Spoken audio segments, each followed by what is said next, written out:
Today I'm with one of the biggest stars in amateur boxing, and he's just won the US national title, Omari Jones. Thanks for doing this, Omari. How are you doing? I'm doing great. Thank you for having me.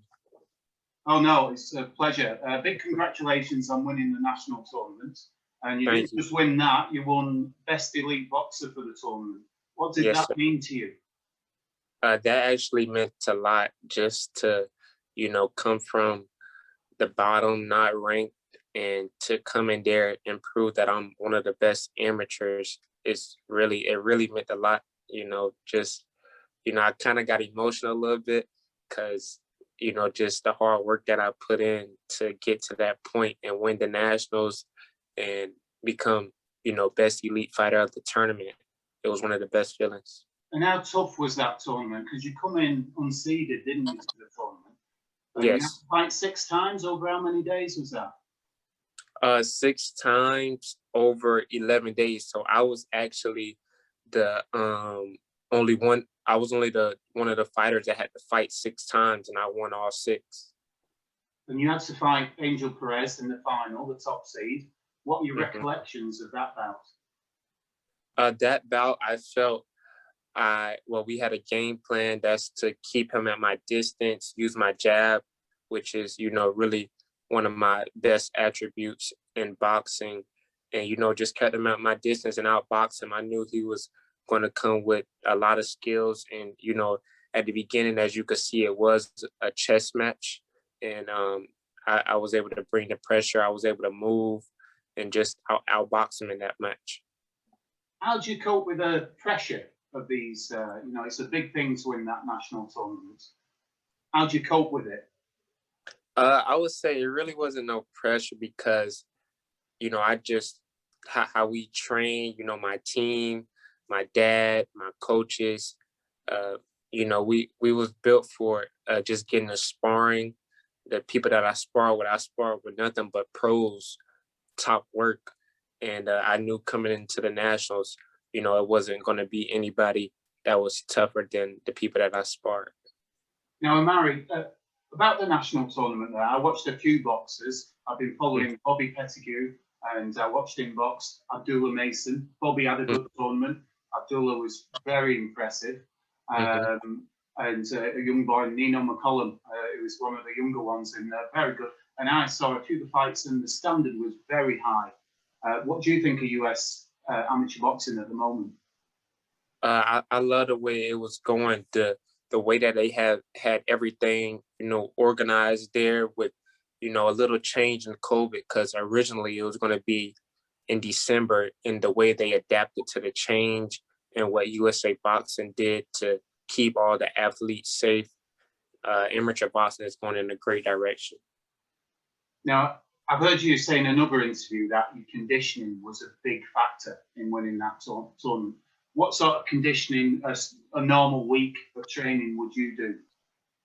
I'll say I get up, run 3 to 5 miles in the morning or either at night, strength and conditioning, bag work, no less than 8 rounds on the bag, go to 8 to 20 rounds a day on the bag, work on technique, no less than 6 rounds of sparring, honestly, especially with working with pros.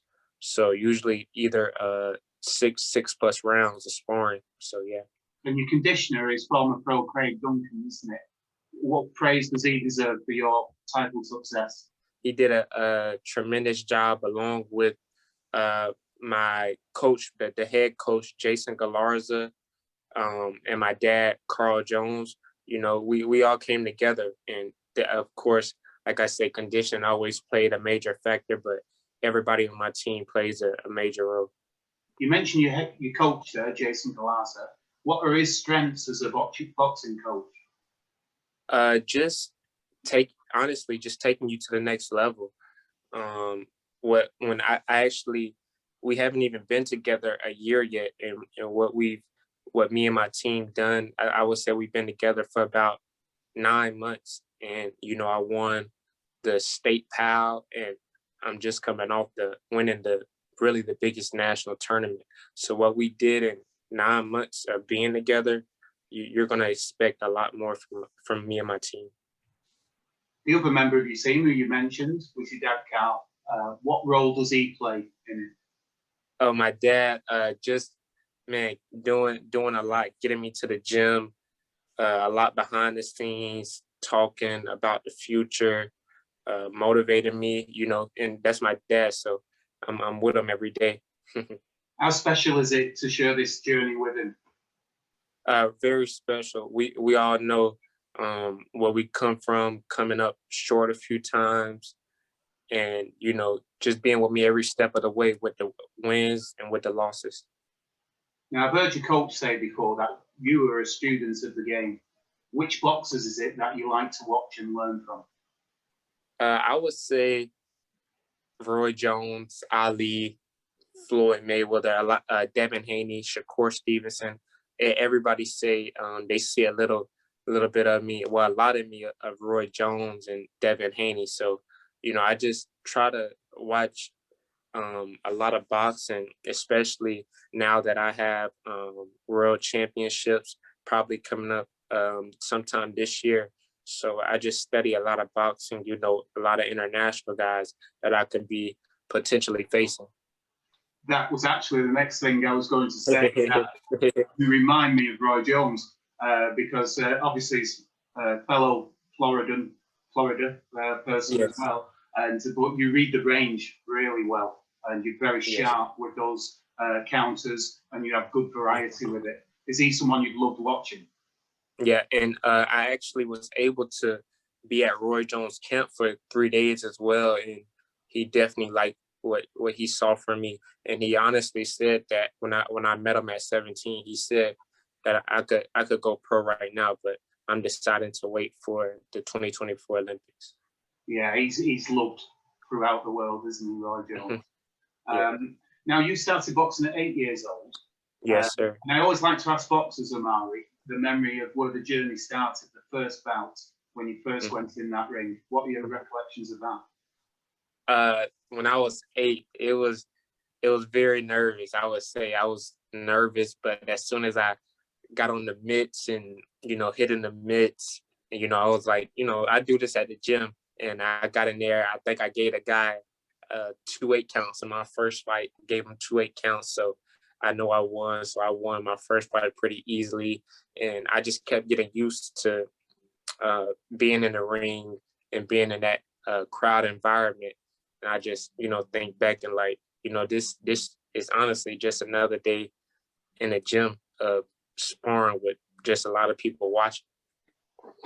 Now, you've gone from there to win the national tournament and win best boxer of the tournament. You couldn't reach any higher. Massive achievement. How hard has it been to stay motivated throughout the years? It's a tough sport, boxing.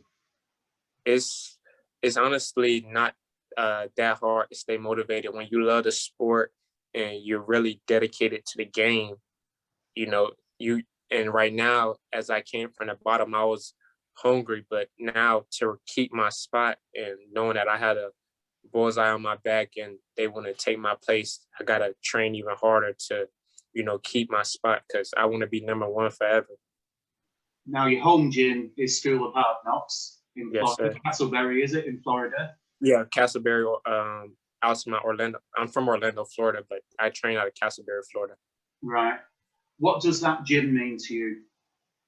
The gym means a lot to me. Just the environment, the love that we sharing there, the laugh. It's, you know, it's a family, honestly, you know. And we know how to flip the switch from laughing to getting straight to business. And everybody has an understanding of where I want to be in the next few years and what I have to do now.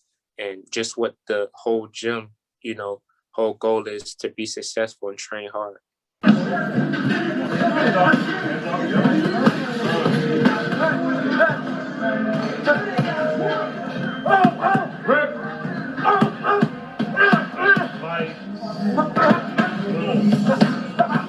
You'll be a role model for a lot of the young boxers there, older boxers as well. Is there any at that club that we should be watching out for? It's a lot of boxers, I would say, coming up. It's a lot of new guys that's starting to just get some amateur fights. So they're coming in, and all of us just works hard, and we all work hard. So the skills will be there, and the way we train, I don't see nobody really stopping us. You seem a very driven, motivated young man, Omari. How important is it to be a role model to these boxers? It means everything for us, like, getting messages of, you motivated me to do this, you inspired me. And it's just me, it's honestly just me being me. Like, I don't sugarcoat nothing. I'm not putting on an image. I'm just honestly a well-driven person, honest person, and nice to be around. Now that drive has taken you to Team USA now at Chula Vista, you're at the Olympic training camp. What's it been like to meet the Olympic qualification team? You were training alongside them, I presume. Yeah, it's been great training with them. Everybody, enjoys me. We enjoy each other, and again, it's like a family here. We laugh, we joke, but at the end of the day, we know that we got business to take care of.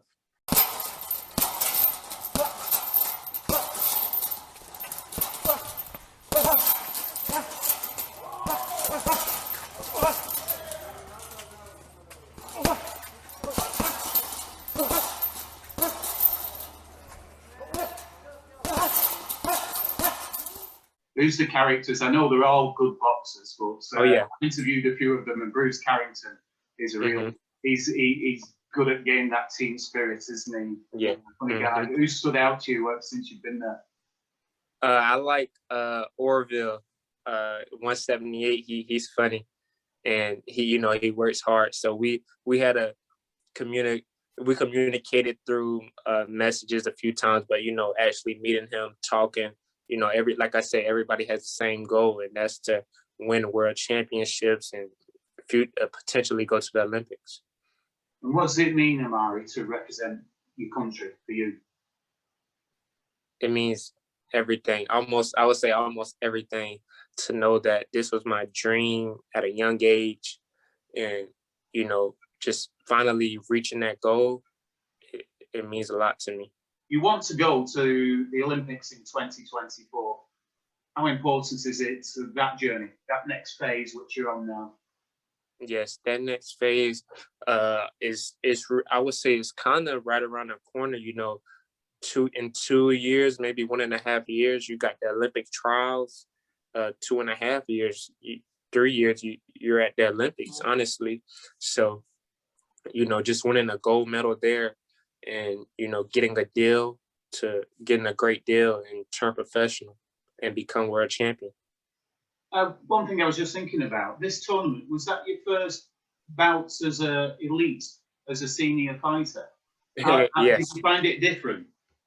I didn't find it no different. I would say some of the guys transferred over as an elite as well, because we're kind of in the same group, but a lot of those guys was already elite at the same time, a little older than me, and me being the youngest, probably one of the youngest on the USA team right now in the elite division.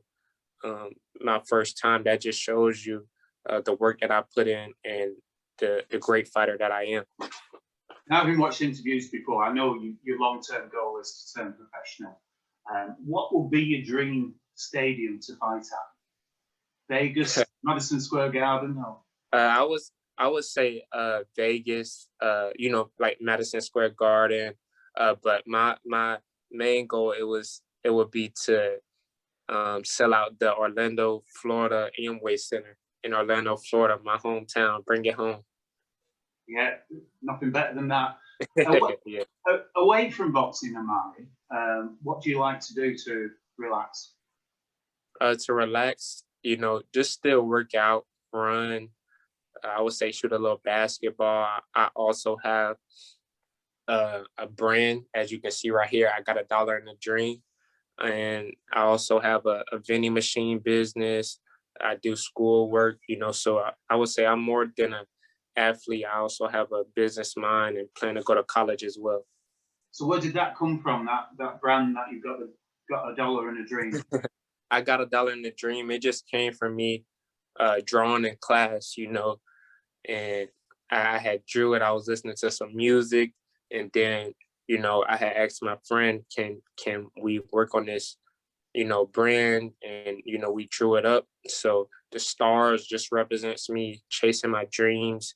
I'm in the stars. When you think of stars, you think of dream, along with the moon, and then you can see me boxing on the moon. So right now I'm living my dream, and I would say I'm on the moon because I captured that goal to be on Team USA.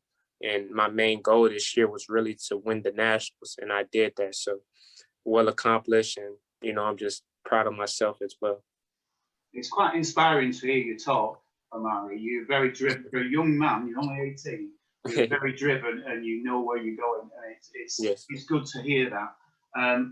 Now, to get there, you've needed support from family and friends along the way.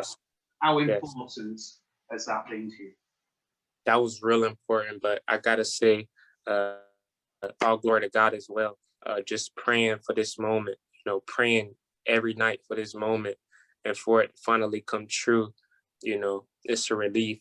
And along with my family, we didn't, they didn't give us no money for the trip. So my family had donated, my church had donated, a lot of the sponsors donated a great amount of money to support, the people in my team that came on the trip.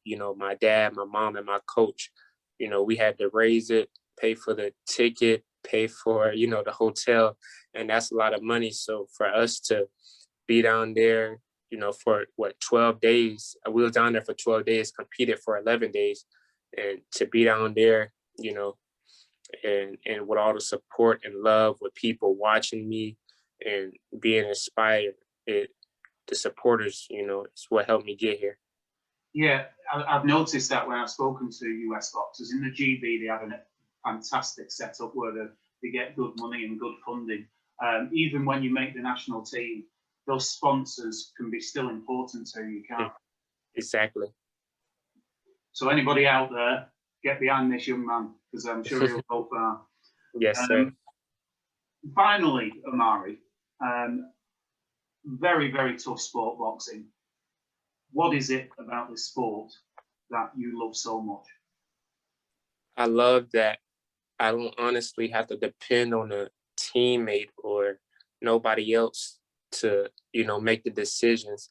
It's my coach, but I'm in there fighting, and for me to be able to wake up in the morning and go run by myself, I can do strength and conditioning, with my team, but I'm gonna be putting in the work, and just being the solo sport, I don't have to depend on nobody, and I can make my own decisions, and I just love the hard work and dedication as well with it though.